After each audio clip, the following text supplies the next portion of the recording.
Seperti yang diketahui, 2024 Rusia hampir memenangkan perang. Bisa disebut telah memenangkan perang.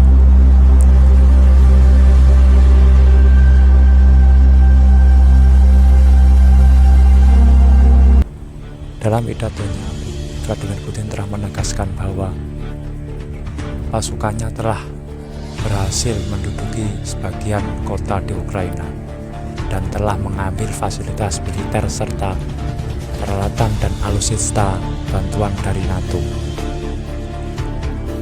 Itu sebabnya Presiden Vladimir Putin telah menyatakan hampir mencapai kemenangan yang ditargetkan. Selepas dari itu, kita bisa melihat bahwa pasokan dan bantuan alutsista dari NATO dan Amerika serta Perancis dan Inggris telah mulai surut dan berkurang. Ini tidak lepas dari strategi Vladimir Putin dan intelijen yang sangat cerdas. Vladimir Putin sebagai presiden terpilih 2024 Rusia telah melakukan kunjungan kerja ke berbagai negara seperti presiden-presiden yang telah terpilih dan baru. Tentu saja Vladimir Putin berwisata atau tur politik ke negara-negara sekutu dan negara-negara yang bersahabat. Tentu pilihan pertama Vladimir Putin tentu saja China, karena China adalah mitra strategis bagi Rusia.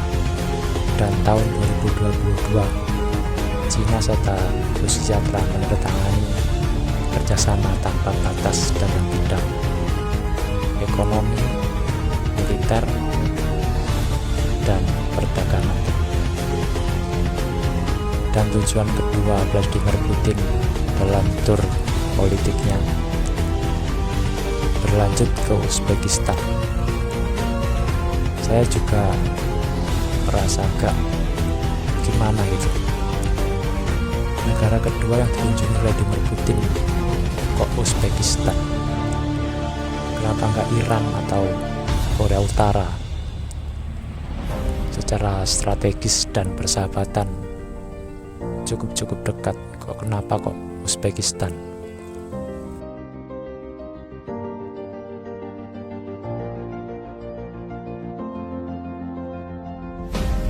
Ini memang sangat aneh. Kunjungan ke Uzbekistan itu di luar prediksi. Kenapa kok nggak Iran atau mungkin negara kedua bisa di Korea Utara? Kenapa kok Uzbekistan? Entahlah. Tapi menurut sekretariat Rusia belum memutuskan secara tertentu atau negara-negara mana yang akan dituju dalam safari politik untuk Vladimir Putin tahun 2024.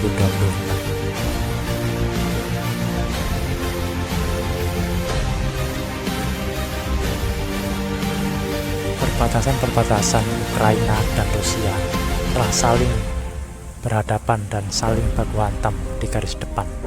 Terbukti di garis perbatasan Lvivsky dan garis perbatasan Vovchansk. Secara terus-menerus telah terjadi baku hantam dan saling serang. Serta perbatasan Crimea, serta perbatasan antara Ukraina dan Rusia di tepi selatan dan barat.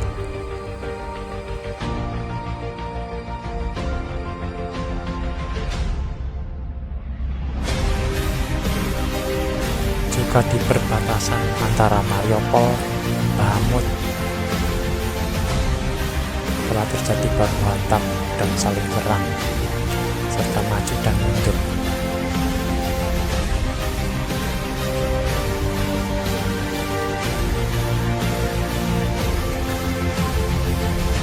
Kita telah melihat berapa banyak senjata dan alutsista yang telah dikeluarkan Rusia. Hampir 2000 per hari dan hampir 2000 rudal per pekan atau per minggu telah diluncurkan. Ini tak lepas dari gencarnya dan secara fluktuatif produksi rudal, misil, serta amunisi Rusia sangat banyak dan sangat luar biasa produksinya. Bisa dibilang Ukraina ini tinggal menunggu hari atau seberapa kuatkah pertahanannya, terus digempur dan diserang dari berbagai arah, berbagai sisi oleh Rusia, serta bantuan dari NATO telah berkurang. Kita tahu bahwa pendukung NATO atau penyumbang alutsista terbanyak adalah Amerika, Inggris, Prancis, Jerman, dan Polandia. Ini telah berkurang dan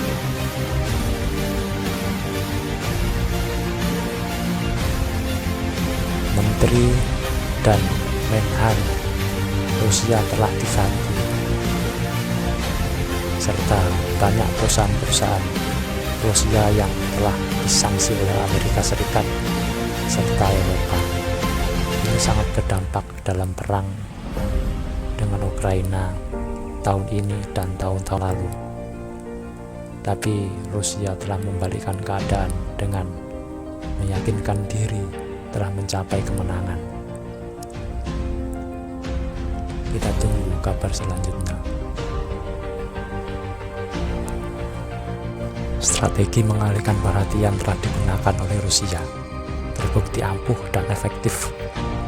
Saat Ukraina dan Rusia telah berperang selama hampir lebih dari 2 tahun, dan bantuan Amerika, NATO, Prancis, Inggris, Polandia, dan sebagainya, Rusia secara cerdik mengalihkan perhatiannya ke benua Afrika dengan bantuan grup Wagner di Afrika, serta mengacaukan kekompakan Perancis untuk mengendalikan Afrika. Wagner dan Rusia terbukti efektif memecah belah kekuatan. Strategi ini sangat ampuh untuk membendung pasokan dan bantuan NATO ke Ukraina,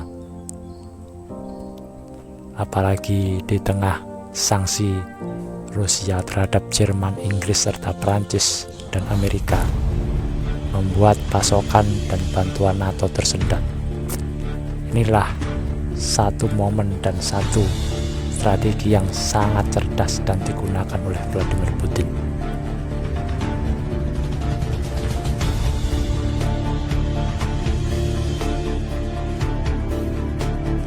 Apalagi kini Israel dan Palestina telah berperang hampir lebih dari 5 bulan. Tentu saja strategi ini sangat efektif dan secara pasokan mungkin tersendat. Sangat jelas dan terlihat bahwa Amerika yang semula membantu Ukraina dengan full kekuatan alutsista kini telah beralih dan berbelok ke Israel.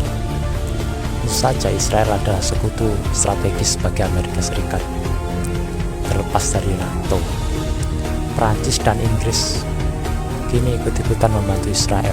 Ini terbukti efektif.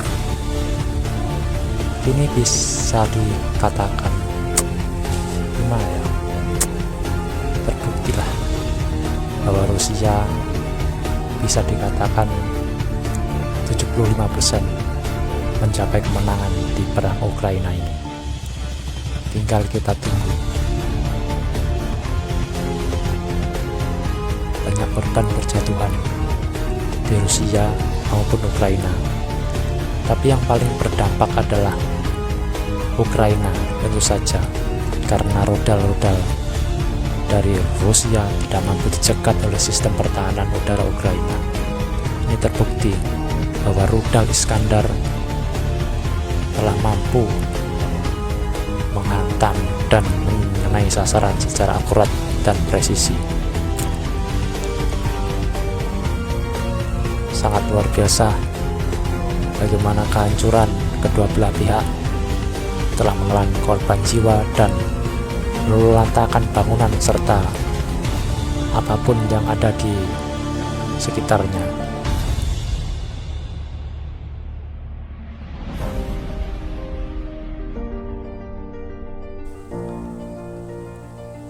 Dan kabar yang tak terduga, pada tanggal 18 sampai 19 Juni bulan depan akan diselenggarakan KTT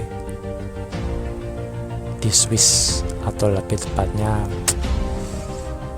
Konferensi Perdamaian Swiss tahun 2024, yang beragendakan itu tentang perdamaian dan tentang keamanan nasional dan regional serta internasional.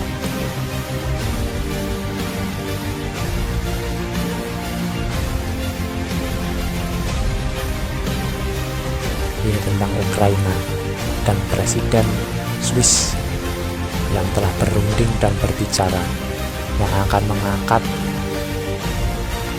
fakta-fakta dan pada tahun-tahun ini Rusia dan Ukraina saling membalas serangan. Kemarin gedung serta S-400 dan MiG-31 telah dihancurkan oleh rudal-rudal Ukraina, dan kemarin Rusia membalas dengan menghancurkan dan merudal mall atau pasar swalayan di Ukraina, Kharkiv tepatnya. Kejadian ini pun jadi terus berlanjut, diserang dan saling balas. Ini entah kejadian apa yang